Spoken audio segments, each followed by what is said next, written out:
Good morning. അപ്പോൾ നമ്മുടെ ഇന്നത്തെ റെസിപ്പി എന്ന് പറയുന്നത് വളരെ ഈസി ആയിട്ടുള്ള ഒരു എഗ് റോസ്റ്റ് ആണ് കേട്ടോ. സാധാരണ നമ്മൾ എഗ് റോസ്റ്റിൽ ചേർക്കുന്നതിൽ നിന്ന് വ്യത്യസ്തമായി ഒന്ന് രണ്ട് കാര്യങ്ങളൊക്കെ ചേർക്കുന്നുണ്ട്, ചില കാര്യങ്ങൾ ചേർക്കുന്നില്ല. അപ്പോൾ നിങ്ങൾ ഇങ്ങനെ എഗ് റോസ്റ്റ് ഉണ്ടാക്കി നോക്കിയിട്ടില്ലെങ്കിൽ ഇതുപോലെ ഒന്ന് ട്രൈ ചെയ്ത് നോക്കിക്കോളൂ. ഒരു വ്യത്യസ്തമായ ടേസ്റ്റുമാണ്, വളരെ ഈസി ആയിട്ട് തയ്യാറാക്കാനും പറ്റും. അപ്പോൾ നമുക്ക് എങ്ങനെയാണ് ഈ ഒരു എഗ് റോസ്റ്റ് തയ്യാറാക്കുന്നതെന്ന് നോക്കാം. ഇത് അപ്പത്തിൻ്റെ കൂടെ, ഇടിയപ്പത്തിൻ്റെ കൂടെയും ചപ്പാത്തിയുടെയും പൊറോട്ടയുടെയും ഒക്കെ കൂടെ വളരെ നല്ലൊരു സൈഡ് ഡിഷാണ്. അപ്പോൾ നമ്മുടെ എഗ് റോസ്റ്റ് ഉണ്ടാക്കി നോക്കിയിട്ട് നിങ്ങളെല്ലാവരും ഫീഡ്ബാക്ക് അറിയിക്കാം. നമുക്ക് നമ്മുടെ എഗ് റോസ്റ്റ് തയ്യാറാക്കാം. നമുക്ക് നമ്മുടെ ഇൻഗ്രീഡിയൻസ് നോക്കാം. ഞാനിപ്പോൾ 4 മുട്ട വേവിച്ചെടുത്തിട്ടുണ്ട്. അതിലേക്ക് ആവശ്യമുള്ള ഇൻഗ്രീഡിയൻസ് ആണ് പറയുന്നത്.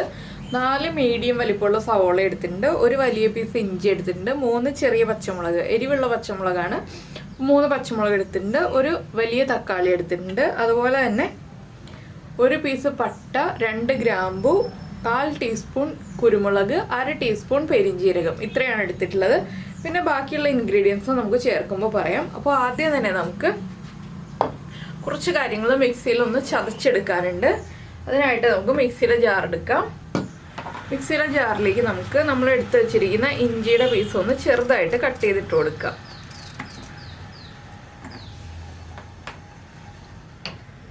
ഇതിലേക്ക് നമ്മൾ എടുത്തു വെച്ചിരിക്കുന്ന ഗ്രാമ്പു, പട്ട, അതുപോലെ തന്നെ കുരുമുളക്, പെരിഞ്ജീരകം ഇത്രയും ചേർത്തിട്ട് ഒന്ന് ചെറുതായിട്ട് ചതച്ചെടുക്കുക. നന്നായിട്ട് അരച്ചെടുക്കണ്ട, ഒന്ന് ചതഞ്ഞ് കിട്ടിയാൽ മതി. ആ രീതിയിലൊന്ന് ചതച്ചെടുത്തിട്ട് വരാം. ഇതുപോലെ നമ്മൾ നമ്മുടെ ഇഞ്ചിയും ഗ്രാമ്പും പട്ടയും കുരുമുളകും എല്ലാം ചേർത്തൊന്ന് ചതച്ചെടുത്തിട്ടുണ്ട്. ഇഞ്ചി നന്നായിട്ട് ചതഞ്ഞു വന്നിട്ടുണ്ട്. ബാക്കിയുള്ളതൊക്കെ ചെറുതായിട്ടൊന്ന് തരിതരിപ്പായിട്ട് പൊടിഞ്ഞു വന്നിട്ടേ ഉള്ളൂ. ഇത് നമുക്ക് മാറ്റി വയ്ക്കാം. ഇനി ഒരു പാൻ ചൂടാക്കി എടുക്കാം. അപ്പോൾ നമ്മൾ പാൻ ചൂടാക്കിയിട്ട് പാനിലേക്ക് വെളിച്ചെണ്ണ ഒഴിച്ചിട്ടുണ്ട്. വെളിച്ചെണ്ണയിൽ തന്നെ ഈ ഒരു റെസിപ്പി ചെയ്യുക. ഞാൻ ഇതിലേക്ക് നമ്മൾ കട്ട് ചെയ്ത് വെച്ചിരിക്കുന്ന സവോള ചേർത്ത് കൊടുക്കുകയാണ്. വെളിച്ചെണ്ണ കുറച്ച് കൂടുതലാണ് കേട്ടോ. ഒരു 3-4 ടേബിൾ സ്പൂൺ വെളിച്ചെണ്ണ ചേർക്കുക. സവോളയും പച്ചമുളകും അതുപോലെ തന്നെ ഒരു 2 തണ്ട് കറിവേപ്പിലയും, നമ്മുടെ ഈ മസാലയ്ക്ക് ആവശ്യമായ ഉപ്പും ഒരുമിച്ച് ചേർത്തിട്ട് നന്നായിട്ടൊന്ന് വഴറ്റിയെടുക്കണം. സവോള നന്നായിട്ട് വഴന്ന് വരുന്നത് വരെ നമ്മൾ ഇളക്കി കൊടുത്തുകൊണ്ടിരിക്കുക. ഈ സമയത്ത് കുറച്ച് ചൂടുവെള്ളവും കൂടി റെഡിയാക്കി വയ്ക്കുക. ഒരു 1/2 കപ്പ് ചൂടുവെള്ളവും കൂടി നമുക്ക് വേണം. നമ്മളിതിലേക്ക് ചൂടുവെള്ളം ചേർത്തിട്ടാണ് ഈ ഒരു മസാല പ്രിപ്പയർ ചെയ്തെടുക്കുന്നത്. അപ്പോൾ ചൂടുവെള്ളവും കൂടി റെഡിയാക്കി വയ്ക്കുക. ഇനി സവോള ഒന്ന് കുക്കായി വരട്ടെ. അതിനുശേഷം വേണം നമ്മൾ ആദ്യം റെഡിയാക്കിയ മസാല ഇതിലേക്ക് ചേർത്ത് കൊടുക്കാനായിട്ട്. തക്കാളി ആണെങ്കിലും ചെറുതായിട്ട് കട്ട് ചെയ്ത് വയ്ക്കുക. അപ്പോൾ ഇത്രയും കാര്യങ്ങൾ റെഡിയായി വരട്ടെ. അപ്പോൾ നമ്മുടെ സവോളയൊക്കെ ചെറുതായിട്ട് കളർ മാറി തുടങ്ങുന്നുണ്ട്. ഈ സമയത്താണ് നമ്മൾ ആദ്യം മിക്സിയിലൊന്ന് കറക്കി എടുത്തിരിക്കുന്നത് നമ്മുടെ മസാലകൾ ചേർത്ത് കൊടുക്കുന്നത്. നമ്മുടെ ഇഞ്ചിയും കുരുമുളകും പട്ടയും ഗ്രാമ്പും എല്ലാം ചേർത്ത് ചതച്ചെടുത്ത മിക്സ് ഇപ്പോൾ ചേർത്ത് കൊടുക്കുക. ഇനി ഇതിൻ്റെയും കൂടി ആ ഒരു റോ സ്മെല്ല് മാറി വരുന്നത് വരെ നമ്മളൊന്ന് ഇളക്കി കൊടുക്കുക. അപ്പോൾ സവോള ഒന്നുകൂടി ഒന്ന് ബ്രൗൺ ആയി വരും. ഇതുകൂടി ഒന്ന് കുക്കായി വരട്ടെ. ഇപ്പോൾ നമ്മുടെ സവോളയൊക്കെ ഒന്ന് ബ്രൗൺ ആയി തുടങ്ങിയിട്ടുണ്ട്. നമുക്ക് ഫ്ലെയിം കുറച്ചിട്ട് ഇനി ഇതിലേക്ക് പൊടികൾ ചേർത്ത് കൊടുക്കാം. മല്ലിപ്പൊടി നമ്മൾ ഈ ഒരു കറിയിൽ ചേർക്കില്ല കേട്ടോ. നമ്മൾ മുളക് പൊടിയും മഞ്ഞൾപ്പൊടിയാണ് ചേർക്കുന്നത്. 1/4 ടീസ്പൂൺ മഞ്ഞൾപ്പൊടി, അതുപോലെ തന്നെ എരിവുള്ള മുളക് പൊടി ഒരു 1/4 ടീസ്പൂൺ. നമ്മൾ കുരുമുളക് അരച്ചിട്ടുണ്ട്, അതുകൊണ്ട് തന്നെ ഒരുപാട് മുളക് പൊടി വേണ്ട, എരിവുള്ള മുളക് പൊടി. പിന്നെ കളറിനായിട്ടൊരു 3/4 ടീസ്പൂൺ കാശ്മീരി ചില്ലി പൗഡറും ചേർക്കുന്നുണ്ട്. ഇത്രയും ചേർത്തിട്ട് പൊടികളൊന്ന് കുക്കായി വരുന്നത് വരെ നന്നായിട്ട് ഇളക്കി കൊടുക്കുക. ഈ ഒരു സമയത്ത് തന്നെ നമുക്കൊരു 1.5 ടേബിൾ സ്പൂൺ ടൊമാറ്റോ സോസും കൂടി ചേർത്ത് കൊടുക്കാം.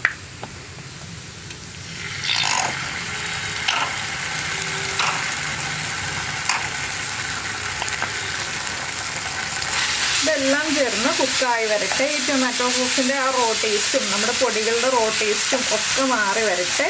ഇനി നമുക്കിതിലേക്ക് നമ്മൾ കട്ട് ചെയ്ത് വെച്ചിരിക്കുന്ന തക്കാളിയും ചേർത്ത് കൊടുക്കാം. തക്കാളി ഞാൻ ചെറുതായിട്ടാണ് കട്ട് ചെയ്ത് വെച്ചിട്ടുള്ളത്. വേഗം തന്നെ കുക്കായി കിട്ടാനാണ് ചെറുതായിട്ട് തക്കാളി കട്ട് ചെയ്ത് വെച്ചിട്ടുള്ളത്. ഇതെല്ലാം ചേർന്ന് നന്നായിട്ടൊന്ന് കുക്കായി വരണം. ഒരു മിനിറ്റോളം നമ്മളൊന്ന് ഇളക്കി കൊടുക്കുക.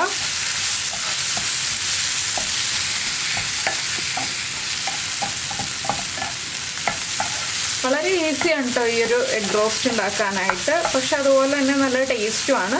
നമ്മൾ മല്ലിപ്പൊടി ചേർക്കുന്നില്ല എന്ന് വെച്ചിട്ട് നമ്മുടെ കറിക്ക് കൊഴുപ്പൊന്നും ഉണ്ടാവാതിരിക്കുന്നില്ല. നല്ലൊരു ടേസ്റ്റി ആയിട്ടുള്ള അതുപോലെ തന്നെ നല്ല തിക്കായിട്ടുള്ള ഒരു എഗ് റോസ്റ്റാണ് വരുന്നത്. അതിനാണ് നമ്മൾ ചൂടുവെള്ളം ചേർക്കുക എന്ന് പറയുന്നത്. പച്ചവെള്ളം ചേർക്കരുത്. നമ്മളിപ്പോൾ എല്ലാം നല്ല ഹൈ ഫ്ലെയിമിൽ വഴറ്റിയെടുത്തിട്ട് പിന്നെ ചൂടുവെള്ളം ചേർത്താലാണ് പെർഫെക്റ്റ് ആവുക. പിന്നെ നമ്മുടെ തക്കാളിയൊക്കെ ഒന്ന് കുക്കായി തുടങ്ങട്ടെ. 1 മിനിറ്റ് ഒന്ന് ഇളക്കി കൊടുക്കുമ്പോൾ തക്കാളിയൊക്കെ ഒന്ന് കുക്കായി തുടങ്ങും. പിന്നെ നിങ്ങൾക്ക് എരിവ് കുറവായിട്ട് തോന്നുകയാണെങ്കിൽ കുരുമുളക് പൊടി ചേർക്കാം കേട്ടോ. നമ്മളിപ്പോൾ കുരുമുളകൊക്കെ ചേർത്ത് അരച്ചിട്ടുണ്ട്, പച്ചമുളക് ചേർത്തിട്ടുണ്ട്, എരിവുള്ള മുളക് പൊടി ചേർത്തിട്ടുണ്ട്. അപ്പോൾ ആവശ്യത്തിന് എരിവുണ്ടാവും. ഓവർ സ്പൈസി ആയിട്ടുള്ളൊരു എഗ് റോസ്റ്റ് അല്ല ഇത്, ഒരു മീഡിയം സ്പൈസിയാണ്. അപ്പോൾ ഒരുപാട് എരിവ് വേണമെന്നുണ്ടെങ്കിൽ നിങ്ങൾക്ക് 1/4 ടീസ്പൂണും കൂടി കുരുമുളക് പൊടി ചേർത്ത് കൊടുക്കാം. എരിവ് നോക്കിയിട്ട് ആവശ്യമാണെങ്കിൽ മാത്രം. ഞാൻ ഈ കുരുമുളക് പൊടി ചേർത്ത് കൊടുക്കുന്നില്ല. അപ്പോൾ നമ്മുടെ തക്കാളിയൊക്കെ ഒന്ന് കുക്കായി തുടങ്ങുന്നുണ്ട്, തൊലിയൊക്കെ വിട്ട് വന്ന് തുടങ്ങുന്നുണ്ട്. ഇനിയിപ്പോൾ നമുക്കിതിലേക്ക് നമ്മൾ റെഡിയാക്കി വെച്ചിരിക്കുന്ന 1/2 കപ്പ് ചൂടുവെള്ളവും കൂടി ചേർത്ത് കൊടുക്കാം.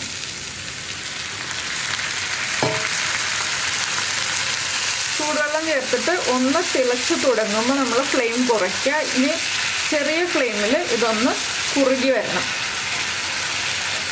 നന്നായിട്ടൊന്ന് കുറുകി വരണം ചെറിയ ഫ്ലെയിമിലായിട്ട്. അപ്പോൾ നമ്മൾ ഇതുവരെ ഗരം മസാല ചേർത്തിട്ടില്ല, ഗരം മസാല ചേർക്കാൻ പോകുന്നേ ഉള്ളൂ. ഈ ഗ്രേവി ഒന്ന് കുറുകി തുടങ്ങിയിട്ടാണ് നമ്മൾ ഗരം മസാല ചേർക്കുന്നത്. നമ്മളൊന്ന് ഇളക്കിക്കൊണ്ടിരിക്കണം എന്നുള്ളതാണ് ഈ ഒരു കറിയുടെ പ്രത്യേകത. കുറച്ച് സമയം എടുത്ത് ഇളക്കിക്കൊണ്ടിരിക്കണം. പിന്നെ നിങ്ങളുടെ കയ്യിൽ മല്ലിയില ഉണ്ടെങ്കിൽ കുറച്ച് മല്ലിയിലയും കൂടി എടുത്ത് വെച്ചോളൂ. മല്ലിയില നിർബന്ധമൊന്നുമില്ല, പക്ഷേ ചേർക്കുകയാണെങ്കിൽ കൂടുതൽ നല്ലതാണ്. അപ്പോൾ ഇനി നമുക്ക് ഉപ്പൊക്കെ ചെക്ക് ചെയ്യാം. ഉപ്പ് കുറവാണെങ്കിൽ ഉപ്പ് ചേർത്ത് കൊടുക്കാം. കുറച്ച് ഉപ്പ് കുറവാണ്. എരിവൊക്കെ ആവശ്യത്തിനുണ്ട്. ഇനി നമുക്കിതിലേക്കൊരു 1/2 ടീസ്പൂൺ ഗരം മസാലയും കൂടി ചേർത്ത് കൊടുക്കാം. ഇപ്പോൾ ഒന്ന് മിക്സ് ചെയ്തതിന് ശേഷം നമുക്ക് ഗരം മസാല ചേർക്കാം.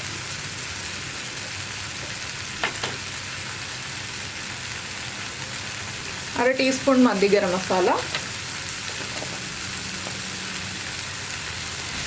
നമുക്കിതൊന്ന് നന്നായിട്ട് ഇളക്കി മിക്സ് ചെയ്യാം. ഗ്രേവിയൊക്കെ നന്നായിട്ട് വറ്റി. ഇപ്പോൾ നമ്മുടെ മസാല നല്ല തിക്കായി കുറുകി വന്നിട്ടുണ്ട് കണ്ടോ. നല്ല എന്താ പറയുക, ആവശ്യത്തിന് ഗ്രേവി ആയിട്ട് വന്നിട്ടുണ്ട്. ഒട്ടും ഗ്രേവി ഇല്ലാതെ നമ്മൾ മല്ലിപ്പൊടി ചേർക്കാത്ത രീതിയിലൊന്നും ആയിട്ടില്ല, കറക്റ്റായിട്ട് വന്നിട്ടുണ്ട്. ഇത്രയേ ഉള്ളൂ നമ്മുടെ എഗ് റോസ്റ്റിൻ്റെ പരിപാടി. ഇനിയിപ്പോൾ ഞാൻ ഫ്ലെയിം ഓഫ് ചെയ്തിട്ട് നമ്മുടെ മുട്ട ഇതിലേക്കൊന്ന് വെച്ച് കൊടുക്കാൻ പോവാണ്. ഞാൻ മുട്ട 2ആയിട്ട് കട്ട് ചെയ്തെടുത്തിട്ടുണ്ട്. അപ്പോൾ നിങ്ങൾ സെർവ് ചെയ്യുമ്പോൾ ഇതുപോലെ 2ആയിട്ട് കട്ട് ചെയ്ത മുട്ട ഇനി മുകളിൽ വെച്ചിട്ട് സെർവ് ചെയ്യാം കേട്ടോ. അപ്പോൾ കുറച്ചുകൂടി ഭംഗി ഉണ്ടാവും കാണാൻ. കഴിക്കുമ്പോൾ ഈ മസാല മുകളിലേക്ക് ഇട്ടിട്ട് കഴിക്കുക. അപ്പോൾ കുറച്ച് മല്ലിയിലയും കൂടി നമുക്ക് ഇതിൻ്റെ മുകളിലേക്ക് ഒന്ന് കട്ട് ചെയ്തിട്ട് കൊടുക്കാം.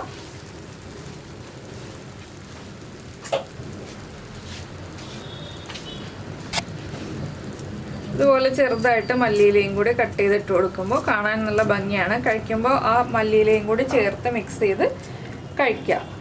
അപ്പോൾ വളരെ ഈസി ആയിട്ടുള്ള അതുപോലെ തന്നെ സാധാരണയിൽ നിന്ന് അല്പം വ്യത്യസ്തമായിട്ടുള്ള ഈ ഒരു എഗ് റോസ്റ്റ് നിങ്ങൾക്ക് എല്ലാവർക്കും ഇഷ്ടമായിട്ടുണ്ടാവുമെന്ന് വിചാരിക്കുന്നു.